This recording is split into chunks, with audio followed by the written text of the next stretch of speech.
Okay, recording is on. Thank you, Jenny.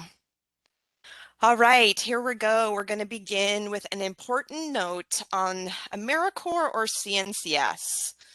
Who is that funder anymore, right? We went through a big transition this last year around branding, and just want to let folks know that AmeriCorps is basically the DBA and the operational name for what was previously the Corporation for National and Community Service, or as most of us referred to, CNCS. So you're going to see AmeriCorps frequently. You're still sometimes going to see the corporation or CNCS when directly quoting or citing a statute or regulation, as it will take longer for those things to change. So we've done our best to update our materials, but just so you're aware, AmeriCorps, the federal agency, the corporation, and CNCS can all be used interchangeably. And while I think I've done an okay job with our written materials, I am still struggling verbally. So even during today's session, I might slip. Let's dig in. This session, again, we've said it a couple times, is really around compliance and setting programs up for success. And that way, if we can get the basics out of the way, you can do all of those visionary things that Amber related to.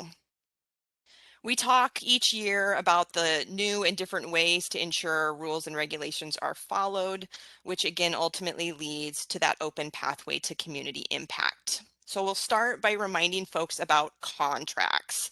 When are they coming and why should I care about a formal contract? So grant making is actually about a 9-month process. So some of you start in the fall, some of you start in the spring, but at any given time while you're running this next program year 21, you're also applying and working through a lot of things for the following year. Once awards are officially announced, they still have to go through a process to get everything into e-grants. E-grants then generates our state contracts. So the contract is really cumulative of all of your hard work. So right now, and I checked e-grants this morning, so this is as of this morning, we only have one of our primes in e-grants, and that's the formula fixed. And those folks have been notified that they have their award in e-grants, which means they can move to e-grant system functionality, and the contract, the state contract, is in process and on its way. Any day now, we should have our competitive and formula reimbursements. And as soon as we do, we will flag it. We will send out an email so that you can get to that all-important e-grants functionality. And then your state contracts will take a little bit time to follow. So what's in a fully executed contract? A lot of really important information that can easily get shoved into a file, electronically, put on a hard shelf in a cabinet, or it could be that it's sent to someone at an executive level or in a contracts role, and it may not trickle down to you all. And it's very, very important that you know where that executed contract lands and that you have it at your fingertips. It's going to have the state contract language and agreement. It's going to have all of the terms and conditions that we talk about today. And it's going to have your grant application, which, believe it or not all folks are part of the writing process. Some folks even may forget, what did I put in my performance measures? And that's okay. But it's important that you have all of these things and that you are operating off the most current executed contract, as they do change year to year. So we will discuss a majority of the major changes today, and they can be found later. So this is just really a placeholder. And I do want to show you where all of this will eventually be on the website. Hopefully you are familiar with this, our homepage. Under programs at the bottom, we have subgrantee resources. This is something that I hope you frequent often. It has our program handbook, which has been updated for the coming year. It has the additional resources, which is where you're going to find the special terms and conditions we're about to talk to. And then under meeting materials is where we will post these presentations, recordings, agenda, and so forth. So the last one we had as a group was in April, and sometime late next week, you'll have all of the annual meeting materials.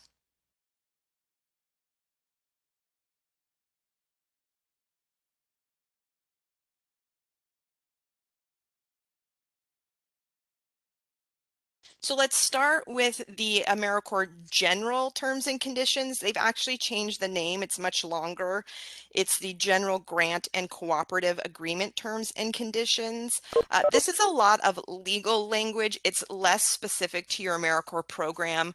AmeriCorps, the federal agency, does run other programs such as national programs, volunteer generation fund programs, other special initiatives. And so this is the general terms and conditions that gets attached to all of their programs beyond just state and national.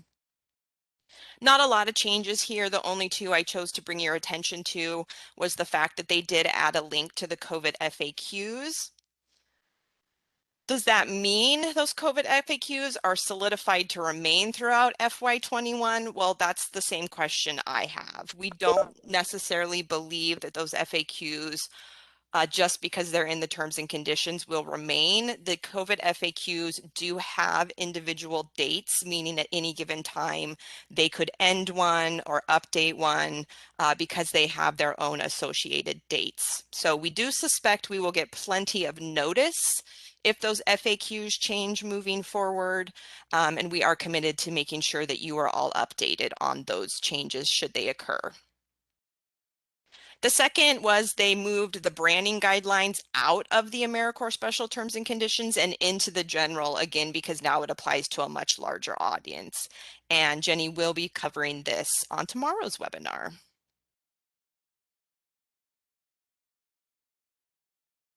So there's a lot more important information and changes listed in the AmeriCorps specific terms and conditions.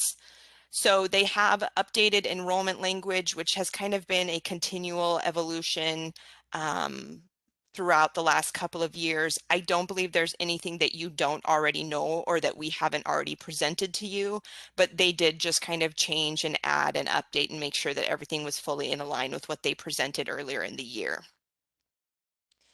They added language on the treatment of time for members serving in the armed forces. So for those of you that may have been around for a few years, there used to be an associated FAQ document. And that FAQ document was pulled. It was pulled because council felt that it was no longer completely adequate or accurate. And so what they have slowly been doing is going through those FAQs, and when they find something, they update it and they move it into the terms and conditions. So we saw this last year, and we saw it this year just specifically in regards to the armed forces and reserves. They also updated the link to the national or the annual National Service Criminal History Check training, and they updated due dates. But remember, when you're looking at the federal agency documents, those are covering prime grant requirements, which most of the time do pass through to you. But in this case, the dates are for us at the commission. And so there can be some confusion on what applies to primes and what applies to subgrantees, which is why we create an additional set of Serve Washington special terms and conditions, which we'll go over next. But just a reminder, all of the terms and conditions include a changes section. So if you are familiar with these documents, you can readily see what is new and different. Please read them on your own. If you're brand new, I know it's not exciting reading, but it is important that you take some time to pull them, do your research, look through them, highlight things, and if you have questions, bring those questions to your program officer or your fiscal grants officer. So again, the Serve Washington special terms and conditions clarify and speak directly to you as subgrantees. They highlight and draw attention to specific state information. So for this upcoming year, we've added more concrete timelines around the ask for the member placement form. If you're familiar, that's something that usually comes from Denise, and it has varied over the years on when we collect it. We cannot get all of the beneficial member information from eGrants that we want or that we are asked for at a congressional level, but we are honing in on when that will be asked of you, and that is outlined for you to look at. We added that TrueScreen and Field Print are the vendor requirements. You already know this. We've already had that as a requirement, but we went ahead and put it in the terms and conditions for legal reasons. We've extended the monthly due date for the invoice packages to the 15th. It was previously the 10th, and we've heard from folks over the years, and as we bring on new programs, I believe the 10th is just cutting it a little too close for everything that needs to happen in your payroll systems. So we have extended that to the 15th. You're still welcome to, some of you literally give it to us like on the 2nd, and that's fine. But we have extended it so that we are making less accommodations. If the 15th is still too early, please have a conversation with your FGO and PO for a blanket waiver for a different due date.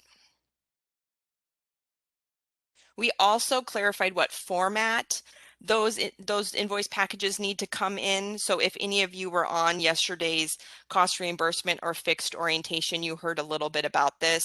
But as we change our processes and new staff come on board, we felt the need to really hone in on what needs to stay in Excel and what needs to come in PDF. So please, again, refer to your special terms and conditions so that you're submitting the correct format. We updated all of your due dates based on our updated due dates for basic reporting. Nothing really major has changed, and we will go over reporting requirements later in this session. We reworked the AmeriCorps branding section just to align with the new brand. And most importantly, we've added a requirement regarding the media release agreements that you all use. Now, we previewed this back in April, but after going through some of our internal processes within the Office of Financial Management, it's become clear that those media release agreements have to include AmeriCorps, Serve Washington, and the Office of Financial Management in order for us to use all of the wonderful stories, pictures, videos that you send in. We've actually created a template. If you'd like to use it, that's great. It is available on the website. And if you want to continue to use your own version, just please cite these 3 entities moving forward so that we have the same rights as you as the legal applicant or your program or your host sites have for sharing information.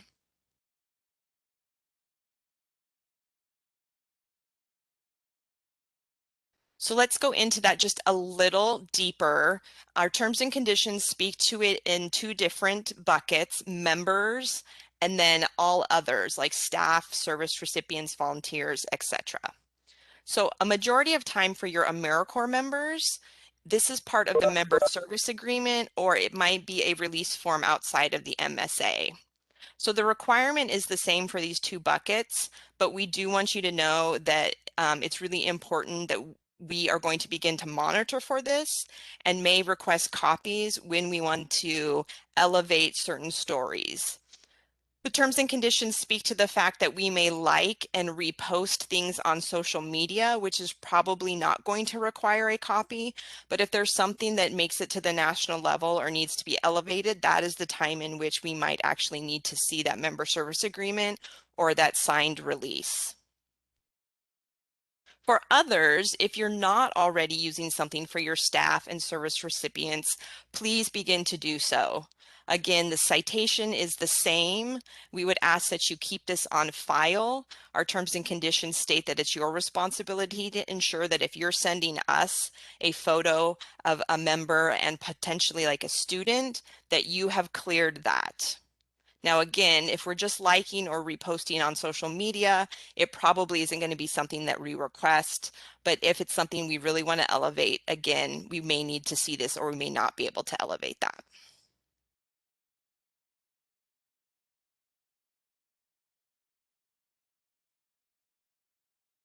So we are going to try what is a new function to me in WebEx. You are all very much used to being in breakout sessions on other platforms, but this is something somewhat new to the WebEx platform. So I would like you all to get into small groups, and we're just going to spend a few minutes, and this isn't the funnest conversation you've ever had, but just share with your peers if you regularly do use the terms and conditions. Maybe you're feeling like, oh, I need to pay attention. I've never read them. I'm going to start reading them. When and what for do you access them, and what topics do you find are important that are covered here?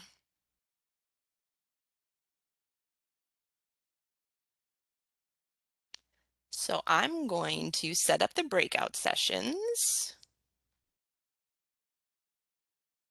Give me a few minutes.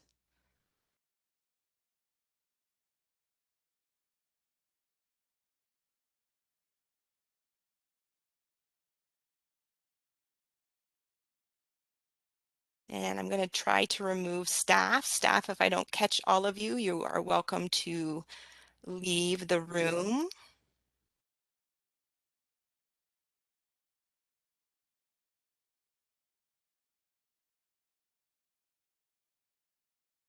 And just so folks know, the recording does not record your breakout room. It stays with me as the kind of host or main room, so you don't have to worry about being recorded in your breakout rooms. All right, we'll spend about 3 to 4 minutes. See you back in a bit.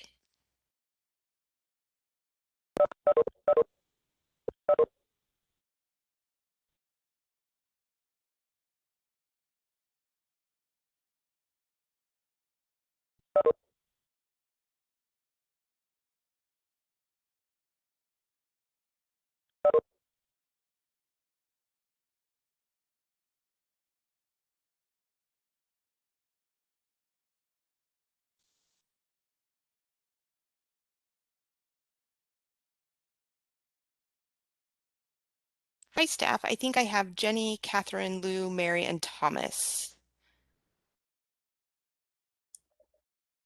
Yes, that's right. Yep. Did Good I morning. miss? Good morning. So we are recorded, just FYI, which is fine. Did I miss any staff? Amber left, right? I believe so. It looks like Jocelyn, who is with College Possible, might still be in our group.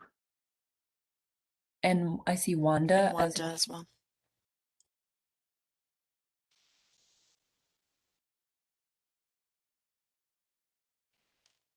Jocelyn, Wanda, can you hear me?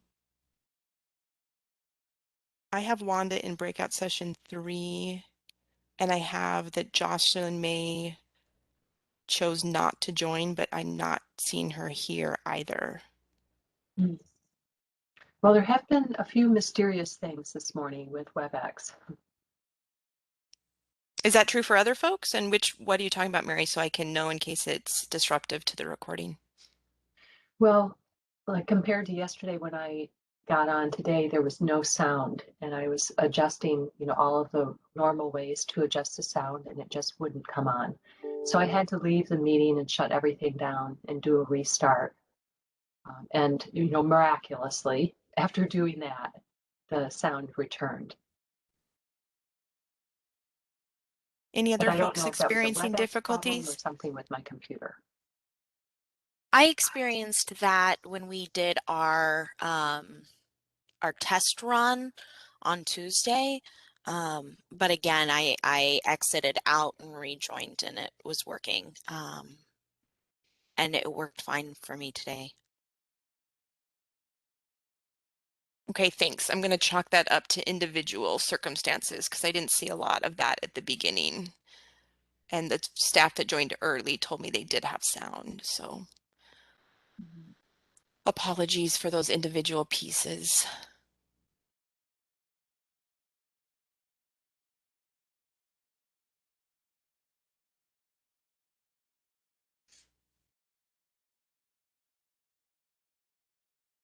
That was a fun icebreaker.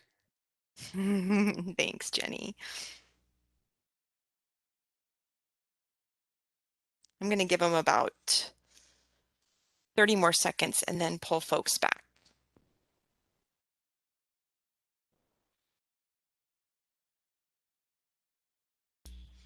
Are you able to send messages to the breakout rooms? AM. Oh, cool. Just curious. Yeah, I have my chat changes from main to breakout. Cool. In case you see my chat, Robin, I restarted it and everything's cool and I have my notes. I did see that. I was like, I bet she'll figure it out. Yeah. Yeah.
All right, welcome back. If somebody could give me a thumbs up or just chat that y'all are back and can hear me.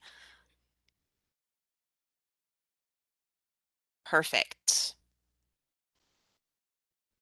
Okay, well, just in case the breakout rooms didn't work, I had a backup plan. So I have a couple of slides just to notify you, and we'll be here for later when you review these slides and presentation. But there's a lot of important topics that you may or may not have heard of in your sessions, and there could have been sessions where folks had never read them, all the way up to folks that literally can quote them.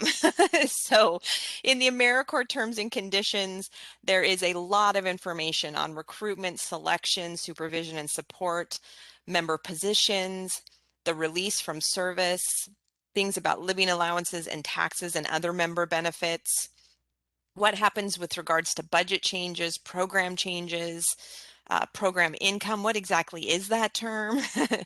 The safety and importance of member safety, all the all-importance criminal history training, and information for fixed amount grants. So you may have heard some of that in your breakouts. Special terms and conditions from Serve Washington go on to expand that. We talk about what do you do when there's staff changes? How do you let us know? Who do you need to let us know about? What is this thing called a member placement form? We go and expand upon the member service agreement. We talk about the criminal history check policy and procedure requirement. And this is where we tell you how to access grant funds. So that may not be you. It may be a fiscal person. And it may be something that you want to make sure you understand and can partner with. We do believe it's really important that both the program and fiscal side have a good working relationship because there is overlap in programming and associated funding. We talk about status reports and when to submit them, the semi-annual reports and when to submit them. What is this thing called records retention and how long do I have to keep things? We go over monitoring, special events, and the all-important branding and affiliation. So I'm going to go over the major deadlines that are included each year. And I don't believe there's a ton of changes. So this should look familiar to folks that were here last year. And if you're new, again, really important that you go back and read this in full. 10 working days prior to the first day of your member's service, you need to submit your final member service agreement template for approval. Now, you heard me talk a little bit about the need to update the media release. So if that's contained in the MSA, be sure your template is updated or use an addendum or a separate form. update that living allowance, update that education award, and update that service dates. So there are years where there's significant changes to the member service agreement. This year, it's really those baseline 3 of making sure you update your dates, the new ed award and the new living allowance, as well as the amendment to the media release section. Also 10 working days prior to the first day of service, you should be submitting your service project special event request form where you identify 3 days that you are willing to elevate on social media, that you're willing to have folks gather, whether it's an event or a service project, you're willing to identify those days, and we will be contacting you and asking you to report out on what occurred during those days. Those monthly invoice packages, again, on or before the 15th, previously the 10th, now the 15th. So if you start in August, September 15th is your first time in which you can draw down for August expenditures, so on and so forth. We have programs that start August, September, October. We even have programs that start all the way in January during a calendar year program. Your status reports remain the same around 45 days and 90 days from the contract date. So not necessarily from boots on the ground, but if you're an August 1 contract start, your 45-day report is going to come in around mid-September. And this is all explained in those terms and conditions. And then for the 3 identified service project or service event dates, that report, which is pretty small, it just asks for some data and a little bit of narrative, we would expect that to be done 10 days after the project or event occurred. And then the bigger requirements fall semi-annually. So twice a year, around April 15th and October 14th, you have a pretty big narrative report as well as all of your fiscal reporting. And again, all of this is outlined in the special terms and conditions.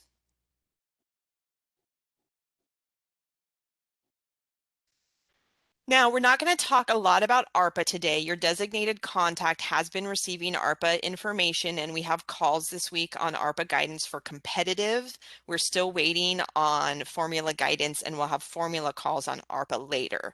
But that aside, what we do know is that per ARPA guidance, the minimum full-time living allowance for next year for your full-time members is moving from $15,100 minimum to a minimum of $16,000.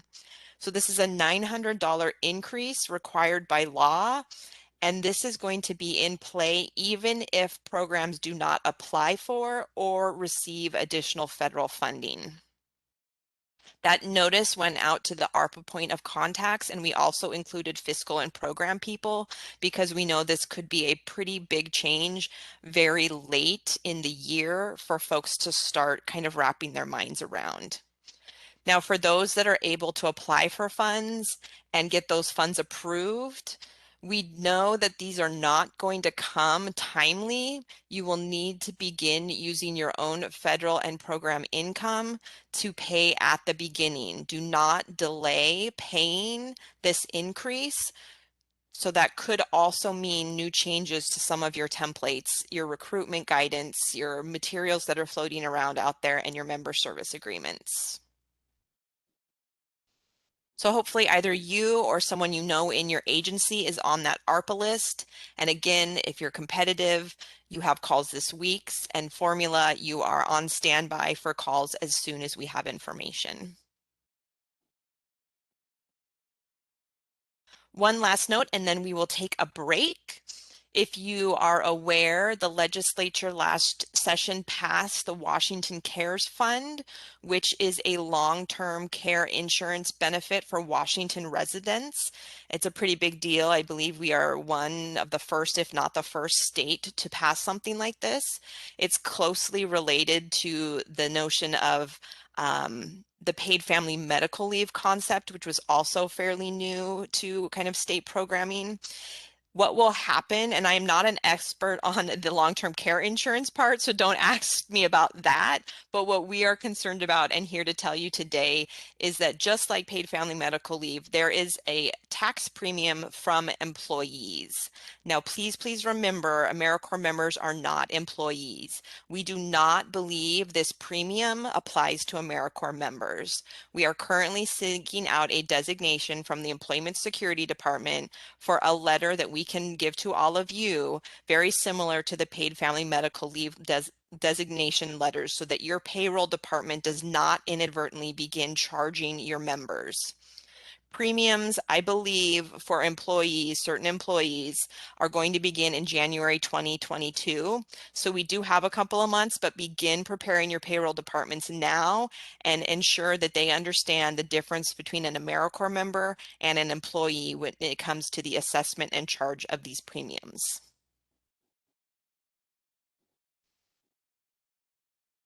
With that, I think it's a good time for a stretch break. I will put a countdown. We'll take about 10 minutes, and we will be right back. Thank you all.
All right, welcome back. Hope you enjoyed that underwater scenery. I have my closed captions on, and I believe it was trying to interpret the water. So I saw a lot. And every once in a while I saw folks' names. So that was interesting. I don't think it knew to interpret the music.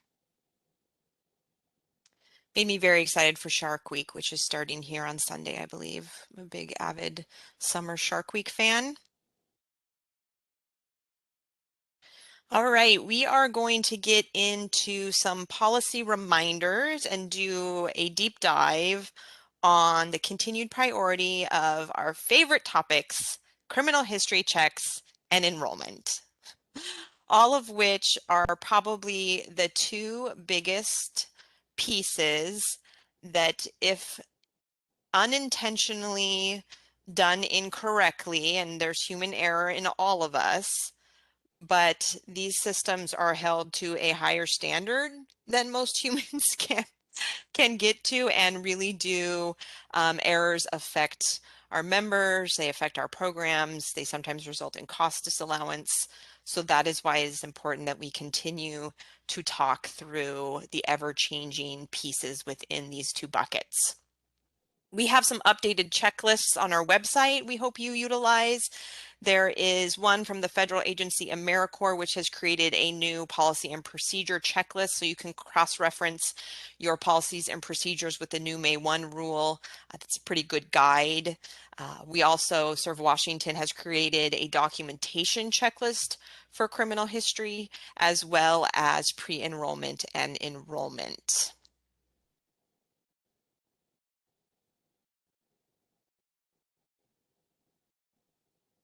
So May 1, there was a completely new rule, that went into effect at the legal level.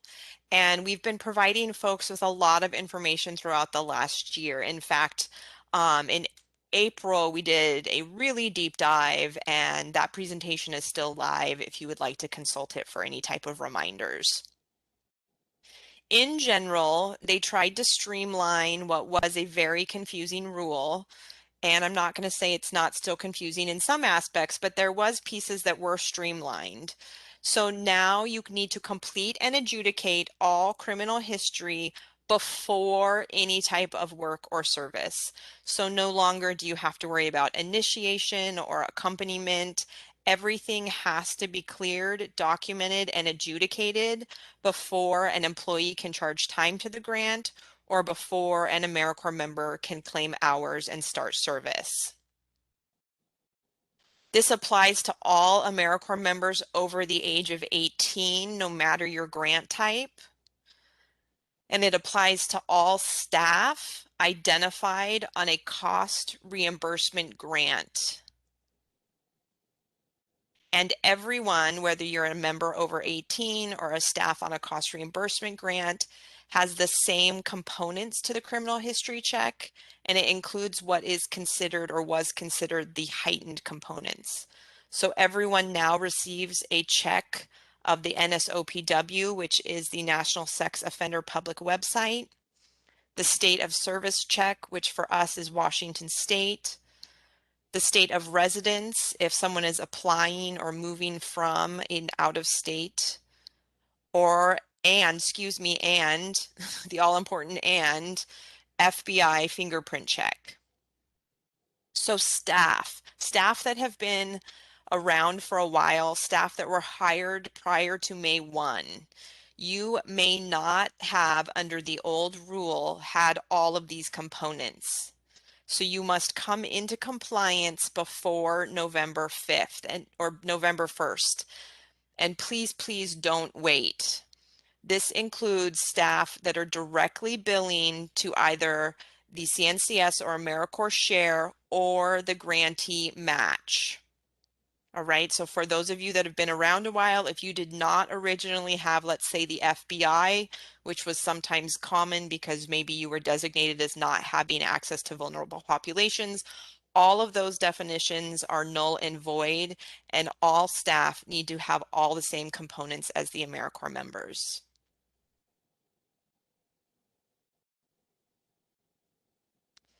So there's a couple of pieces that were intended to come along in a pretty package with the May 1 rule and are still left unresolved.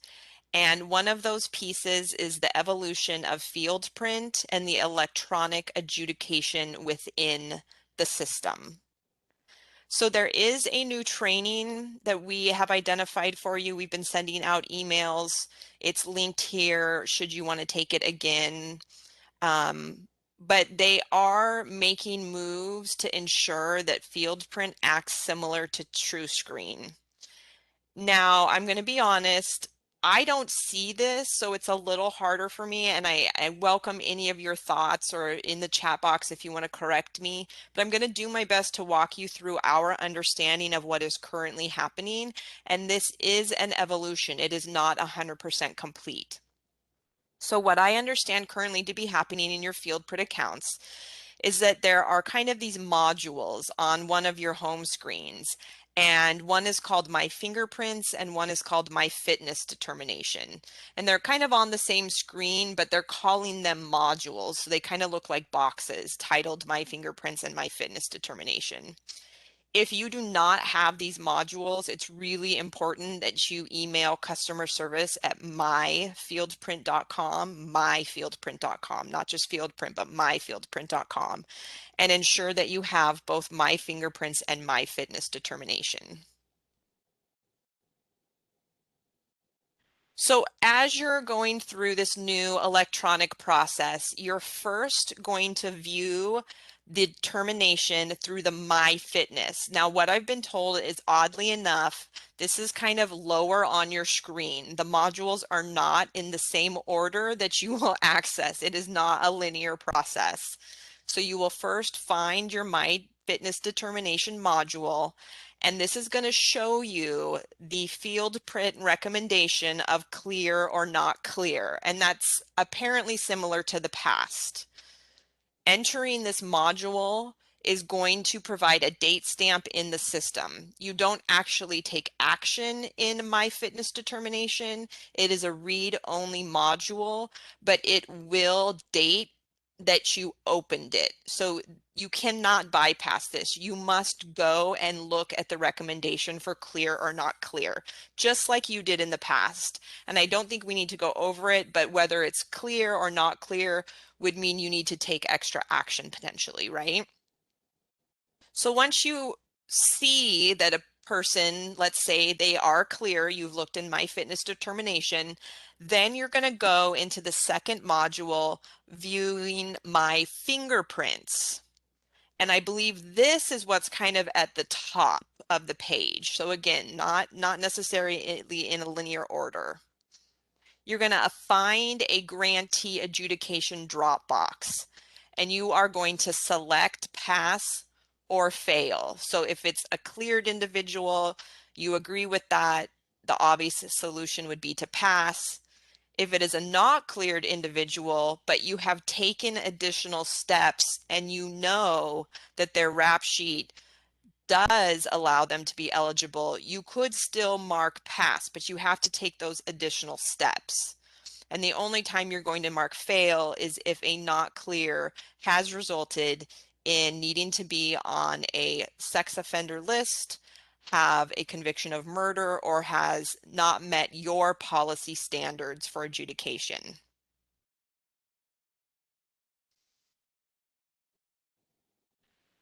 Thirdly, there is supposed to be a date field when you pick pass or fail, which is ultimately what proves adjudication, that someone has made a determination and that they have done so before the start of work and service. It is our understanding that when this got rolled out, there was some failures on the technology side, and that date field is not currently present. It is under construction, but it may not be available until late summer. Without this date box, you can't fully adjudicate in the system like you do in TrueScreen. TrueScreen not only marks a pass fail, and it may not be those same words, but it marks a determination, but it also marks when and who has done that.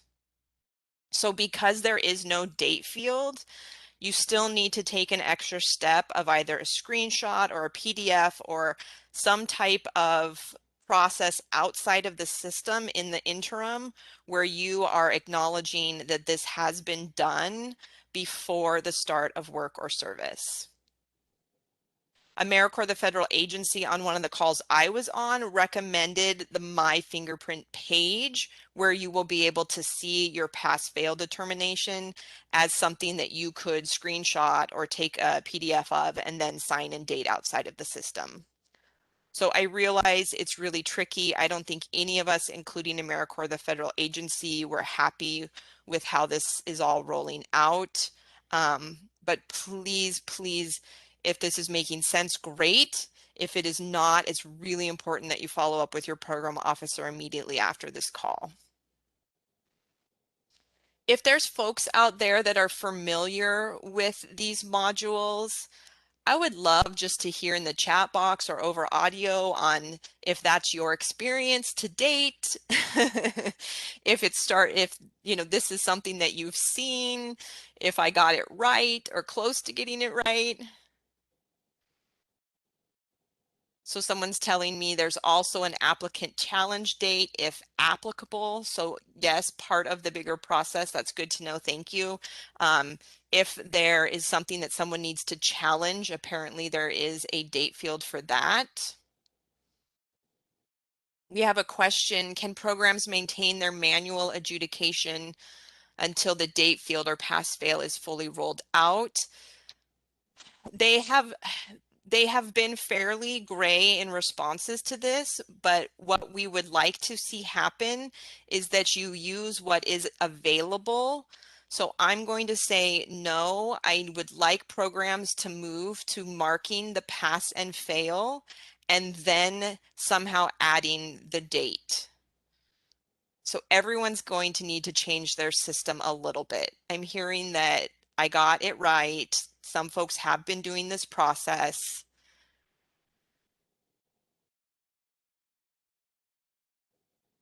Robin, So there was yeah, another comment up above or question.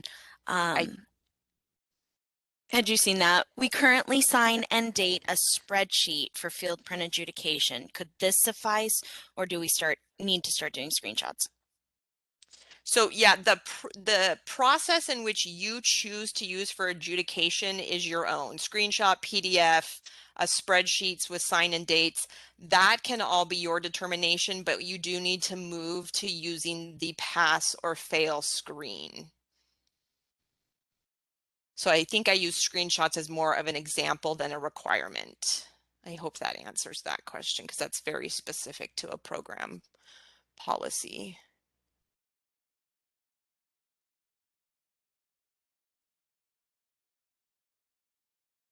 Okay, I'm not seeing anything else in the chat box, so I want to break out again because you as peers have been doing this, some of you for many years, some of you have seen multiple iterations, and I would love for folks just to have a chance to connect. You must use TrueScreen and Field Print in Washington. So if you're willing, let your peers know what are some common lessons learned with these vendor systems? What are some common pitfalls?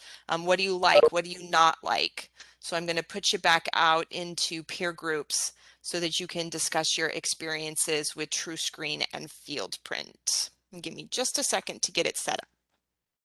We'll only spend about 5 minutes in breakouts.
All right, I think we're all back. Can I get another thumbs up for folks?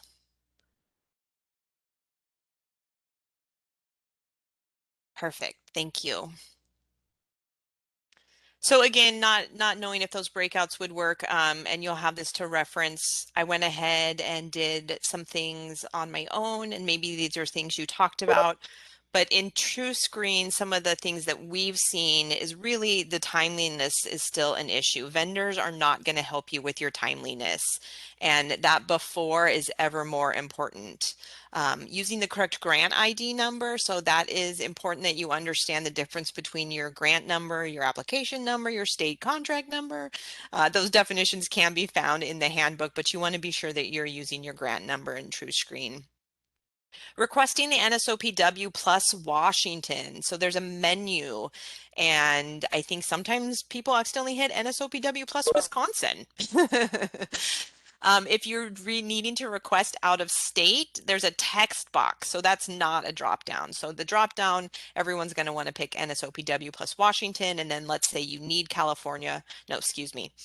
Let's say you need Oregon, then you would type that in.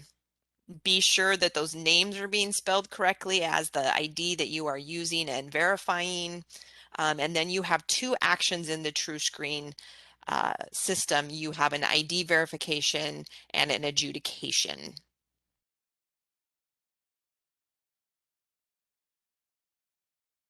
In field print, I think location can be tough. If you live in Eastern Washington, there's not as many spots, and so you have to get a little creative on how you're going to get folks to some of the live scan centers. Again, timeliness, this is all on you and the person that's going to the appointment. And then here I have, just to reinforce, begin using that grantee adjudication by doing the pass and fail and the out of system piece until that date goes live.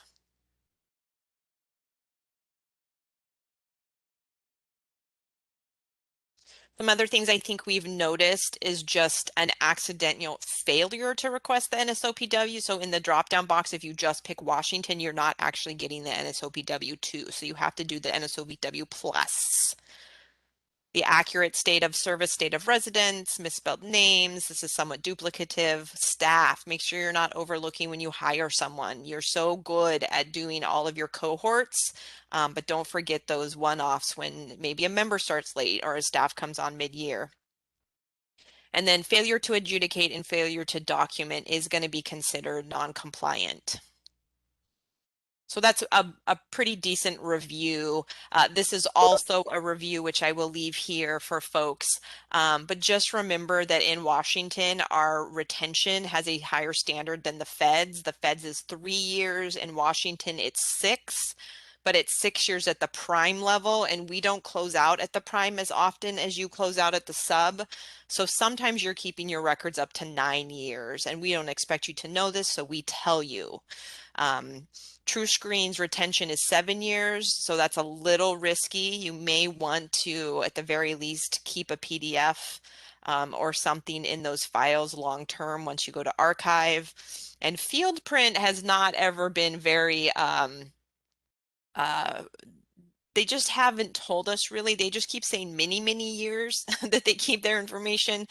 We do believe they wipe some of the PII after 3 to 7 years, which could affect your ability to prove that you did things. So again, you have to weigh the risk reward of keeping these things in the system or pulling them out. This is just a landing page to refer back to on where you can find all the information on criminal history checks, both in the Serve Washington Handbook as well as on the CNCS Knowledge Network, which the Knowledge Network is now a little different. They've kind of rearranged the AmeriCorps website, but this main page is still live and has a lot of valuable information. Okay, there were major changes last year in the area of enrollment, but we did talk about them throughout the year. I didn't think folks needed a full review. We did a full review yesterday during new program and new staff orientation, so you will have access to that. Instead, I'm just doing a couple of reminders for folks. Ensure that you're doing your selection and eligibility and criminal history before starting that system. And as you know, because those grant awards aren't out there yet, most of you can't even start the system enrollment. But you should know folks are eligible and willing to participate well before you start that e-grants process. Give yourselves plenty of time to work through all the steps.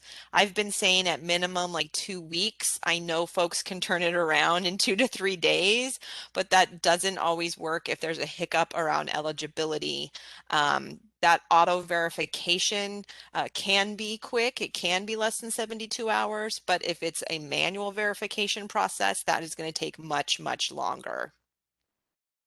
We reported earlier in the year that the criminal history boxes are now a date field. So instead of checking a box that you've done your work in the vendors, you're going to put a date, and it can be the date of the final adjudication from the final check, or it can be the date in the system which you are just, today I'm in here, I'm certifying, I'm choosing today's date. The date doesn't necessarily have to correspond to anything other than your certification and agreement that you've done it, but it does need to be before the start date of the member's service. You have 8 days to hit that final enrollment button once they show up and there's boots on the ground. That was 5, then it was 7, now it's 8. I say don't wait, work it into that orientation week. I know it's rough. I know days 1 and 2, I used to run a program. I know that those are just really, really intensive days, but try to calendar in some staff time to go in and hit that final enrollment button early on, those initial weeks, that initial week. I wanted to let folks know that we've been told there is now a non-binary gender option and a prefer not to say option on the applicant end. I haven't seen it, but that's what we've been told. And please review that Serve Washington pre-enrollment and enrollment checklist to ensure accuracy.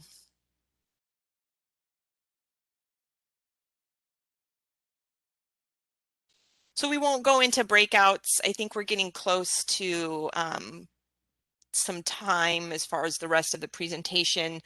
But again, just some common mistakes that we see, not poking applicants to complete their portion. So they do have to do, applicants / members have to do some things on their end. And I know that can be difficult.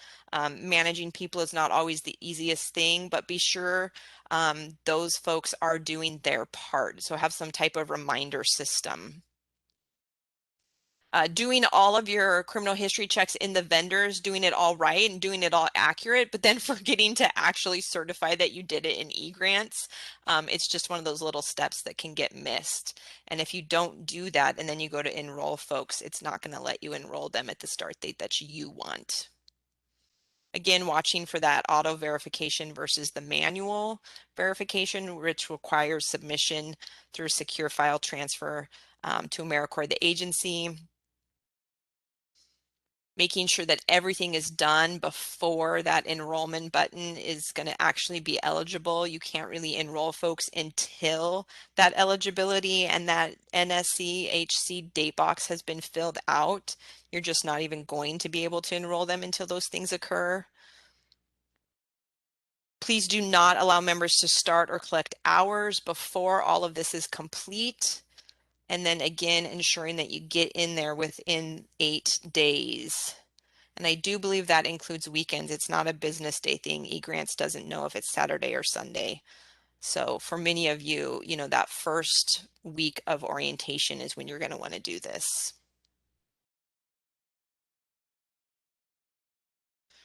I had a break time, but I don't think we're going to be able to do that. So sorry, folks, we're just going to push through on the last couple of items. And then maybe we'll have a few minutes for Q&A. And again, we have those office hours this afternoon if you have other questions or if I've been missing anything in the chat box. We want to make sure everyone is aware that we have not lost sight of the importance of continuing to learn and grow as an organization. You heard Amber speak to this a little bit. We continue to look at how we can uphold our Black Lives Matter statement. We are working personally, interpersonally, at an institutional and systemic level to become an anti-racist and equitable partner. instead of listing or reporting out, we thought of, telling folks where we were at and what we'd been doing. But instead of that, we are opting to host a session later in the fall once, folks, we know you're really, really busy right now, so we're gonna kick the can a little bit, but we'll have an optional place where you can come.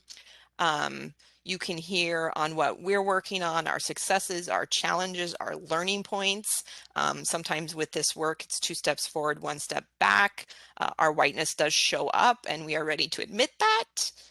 We'd love to hear from you on your perspective of your own work, what's working, what's not working at either a personal level or an organizational level, and then a space where we can collect feedback and get your thoughts on how we can continue to move forward as representatives for national service and as a best support for you and your efforts. So please stay tuned for an invitation in the coming months. With that, I'm going to move to turning it over to Lou. Lou? Yes, hi. I wanted to talk to you all to take this time to talk about our plan to start gathering some additional member information, including some demographic data. And I think it is related to, what Robin was just talking about and our goals of furthering equity work. And so I will explain a little bit more about the why we want to do this. But first, share a little bit about what I'm talking about here. So our hope is that we can start gathering some additional member data. And I know that some of you may already be doing this, and AmeriCorps, the agency, also collects some member information, member demographic data. There's a number of limitations. We've struggled to get access to that data and get in a timely way, and they don't always ask all of the questions and all of the items that we would like to have more information about. So we're considering ways that we can gather this information that would be helpful for us. The goal would be for all members that are enrolled, but we're also considering how we might be able to collect it for all applicants if we can find a way to do that. So some of the data that we're talking about here are things like, where was the member recruited from? Or were they in state? Were they out of state? Are they part of the community are they living in the community that they'll now be serving? Are they coming from someplace else? How did they hear about the position? And also, some demographic data, like race, gender, age, veteran status, if they have previously served in a program like Peace Corps or have previously served in AmeriCorps. So we are continuing to consider exactly what data would be most helpful for us to know, and so that we're not asking things that aren't actually going to be useful, or that we don't really know what to do with. So we are going to be thinking through this more in the coming months to really determine what do we really need to know. And so as we're considering this, we do have some polling questions. Thank you, Robin, for setting this up in WebEx. So in a moment, you're going to see, I think there are 5 questions. It should only take 1 or 2 minutes for everyone to complete them. And so it's just to help us. This isn't a quiz. There's no right or wrong answer. There's no you should be doing this. It's really just for us to better understand what's currently happening so we can collaborate on this. So Robin, I think you can go ahead and show the polling questions. Okay. And so some of you, maybe you're a totally new program, and just maybe answer the question about what you have been planning to do, even if you haven't collected any of this information yet. Just if that has been part of your plan, then go ahead and answer it. So if anyone has any trouble, let us know, but I'm seeing the polling questions there.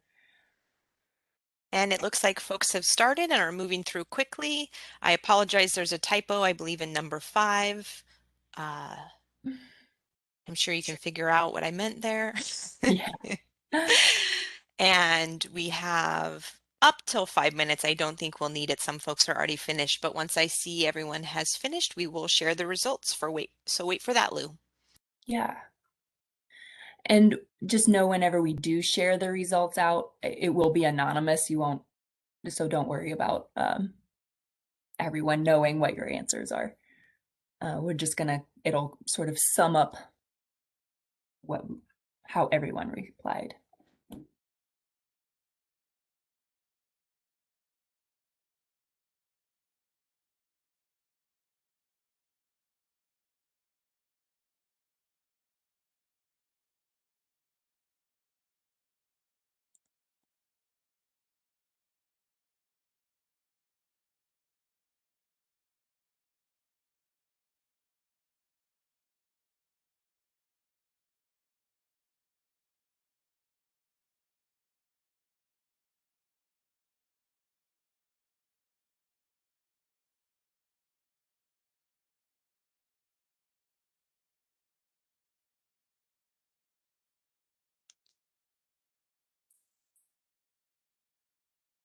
We're getting really close as a couple folks finish. And there's a couple that haven't started. I'm assuming that's staff. So we'll just let Okay. those in progress finish here looks like we're probably within 15 seconds or so here. Perfect.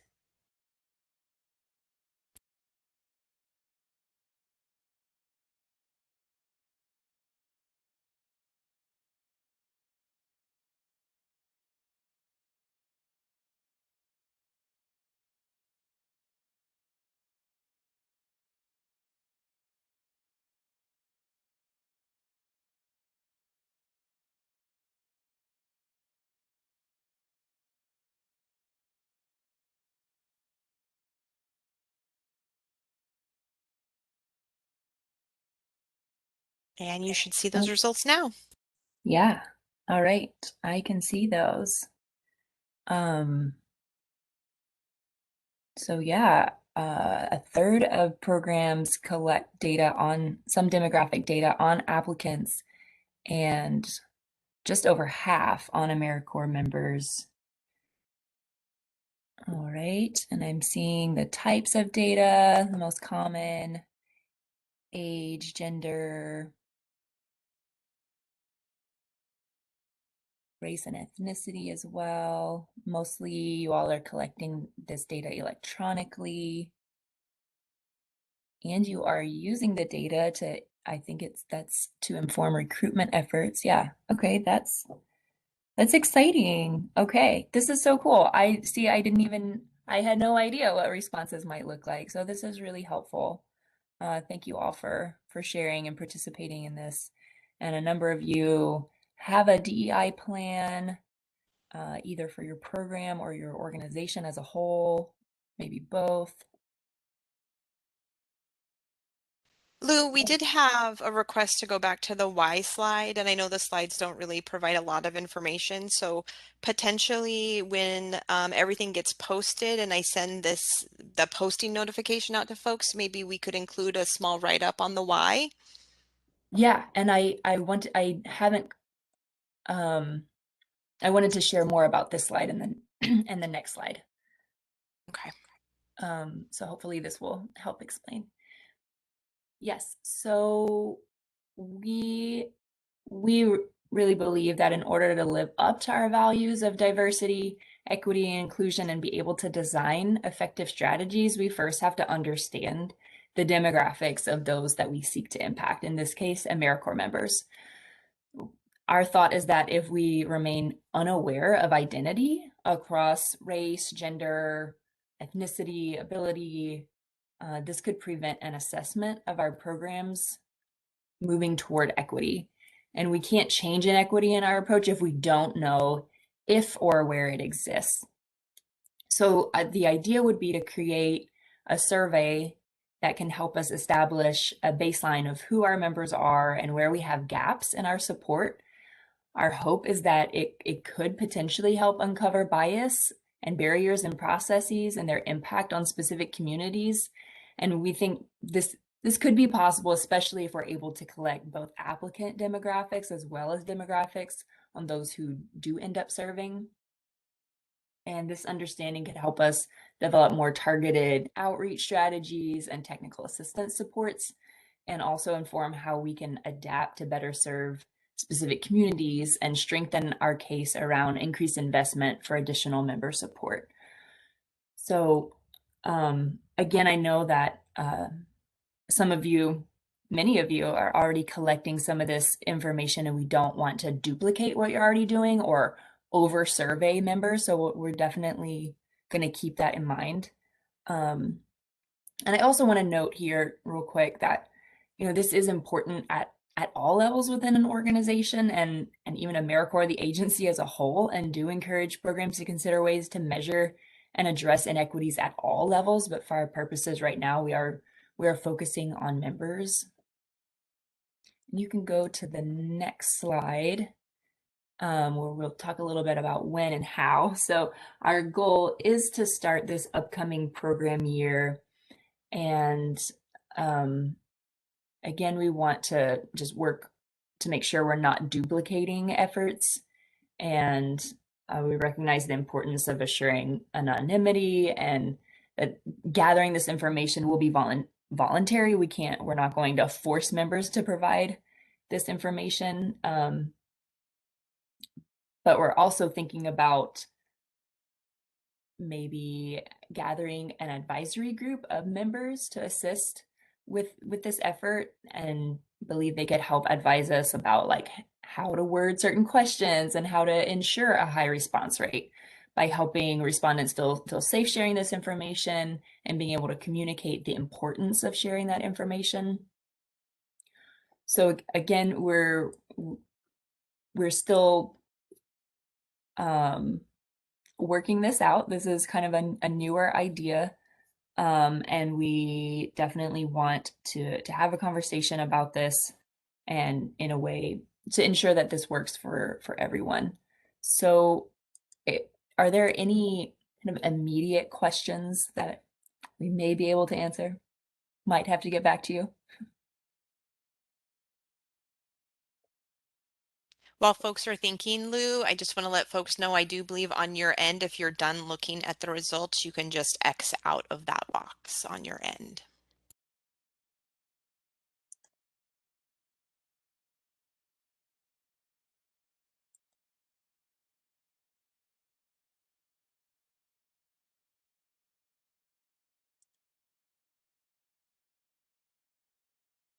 All right.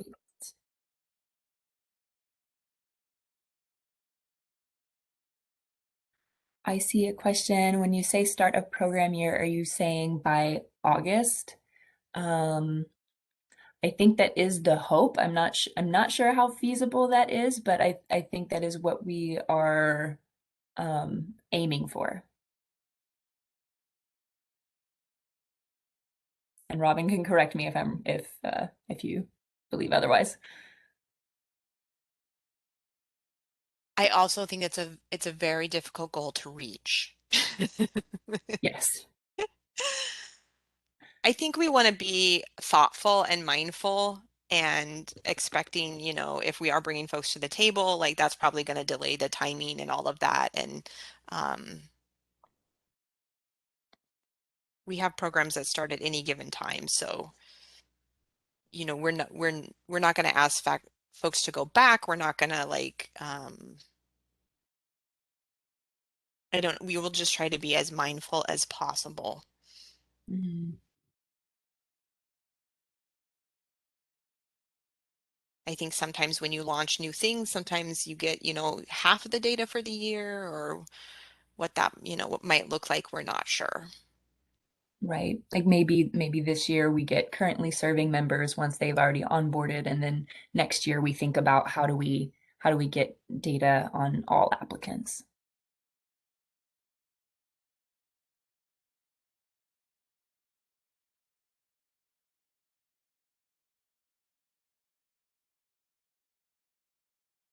I see another question in the chat asking, is the idea to collect data and then compare to local demographics? I think that is one thing that we could do and are considering,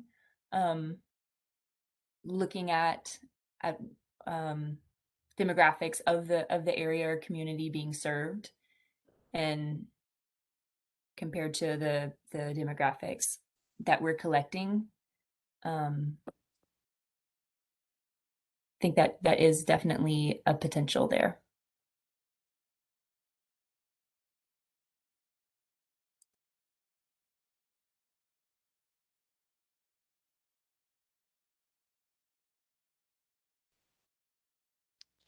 Lou, I know we identified that it's the importance of having some members at the table. Would it be important to have programs if there were folks out there that wanted to also be at the table, whether together or separate? I don't know, but just kind of thinking through that program voice too. Yeah, absolutely. So you might get a request to participate if you want, if folks want to. Well, thank you for sharing that introduction, Lou, and we will continue to communicate with the field. Looking at the time, we're going to make a last few couple of announcements, and then again, if folks want to stay and do Q&A, we can, but you also have those open office hours this afternoon. Thanks again, Lou. We want to let folks know that our training and technical survey is open. This was something that went out in an email message, but you'll be able to access this link should you come back to these slides. We are moving to a process where our TTA is based on calendar year, not necessarily just the AmeriCorps year, taking into consideration Serve Washington does a lot more than just AmeriCorps. And so we are looking for ideas that are cross-sector training, whether it be volunteerism in general, AmeriCorps related to general community efforts, building nonprofit community or otherwise, emergency management types of things, which we have a CERT program that is heavily involved in local emergency management. So we'd love to hear from you. Again, it doesn't have to be AmeriCorps centric. If you would like to tell us something that you believe is missing, something that another organization isn't already doing that you would love to see Serve Washington take on for statewide training, we would definitely be interested in your thoughts. These are really important dates to get on your calendar now. You will get follow-up information, but please hold October 22nd, 2021 for our annual swearing in ceremony, which is always a big and exciting event. We have made the decision to once again have that be a virtual experience. Stay tuned for in-person in 2022. Keep the full day just because we don't know what times or what different events might be occurring throughout the day. But please mark October 22nd. Let your host sites know, let your members know, get that information out in your own schedules. The next year's quarterly webinars where we meet as a group will continue to occur on Thursdays from 10 to 11:30 at the end of October, January, and April. So this is pretty standard. Hold that time and you will receive the WebEx invitations with the follow-up and wrap-up to the annual meeting sessions. And then we are projecting this time next year to have this annual meeting for program year 2022 back in Olympia or somewhere in the Olympia vicinity together. We are looking at the dates of July 13th through 15th, moving it away from the short holiday week. I am so sorry. I'm blaming the pandemic last year when I planned these dates. This was way too close to a 3-day weekend. So we're pushing it out a little bit, and we're not sure what exactly days will be used, but please hold July 13th through 15th, 2022.